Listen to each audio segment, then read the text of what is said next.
രാജസ്ഥാനിൽ കയറിയ പാടെ തന്നെ ഫുഡ് കഴിച്ചു. വെജിറ്റേറിയൻ ഫുഡ് തന്നെ ഉണ്ടോ, റൊട്ടീൻ്റെ ആൾക്കാരും തന്നെ മെയിൻ. പിന്നെ അവിടുന്ന് നേരെ വിട്ട് നമ്മുടെ പരിപാടികളൊക്കെ പെട്ടെന്ന് തന്നെ തീർത്ത് ഈ ഐറ്റം ബസ്സുകളുണ്ട്. അപ്പോൾ നമ്മളെ നാട്ടിലേക്ക് കൊടുക്കുന്നുണ്ട്, നമ്മുടേതായിട്ടുള്ള ബോഡിയൊക്കെ കെട്ടിയാണ് അടിപൊളി വെക്കുന്നത്.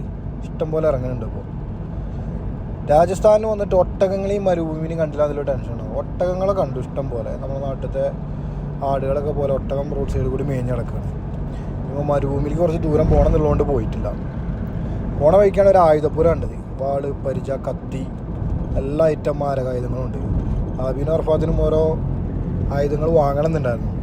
പക്ഷേ നാട്ടിൽ കൊണ്ടുപോകുന്ന ടാസ്ക്കാണ്. അതിൽ ഞങ്ങൾ നോക്കി, ഉള്ളിലൊക്കെ കയറിയൊക്കെ നോക്കി.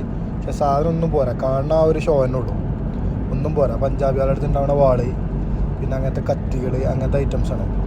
ഒന്നും നമുക്ക് ഉപയോഗിക്കാൻ പറ്റുന്ന ഒന്നുമില്ല. അവിടുന്ന് നേരെ പോന്നു. രാജസ്ഥാനിലെത്തിയപ്പോൾ ചായ ഗ്ലാസിൻ്റെ വലുപ്പമൊക്കെ കൂടിയിട്ടുണ്ട്. അത്യാവശ്യം നല്ല ടേസ്റ്റുള്ള ചായയാണ്. ചായ കുടിച്ചുകൊണ്ടിരുന്നപ്പോഴാണ് ആബിദിനൊരു മോഹം. ഇവിടെ അടുത്താണ് അജ്മീർ ഒന്ന് പോകാനാണ്. അജ്മീർ വിശേഷങ്ങൾ അടുത്ത വീഡിയോ.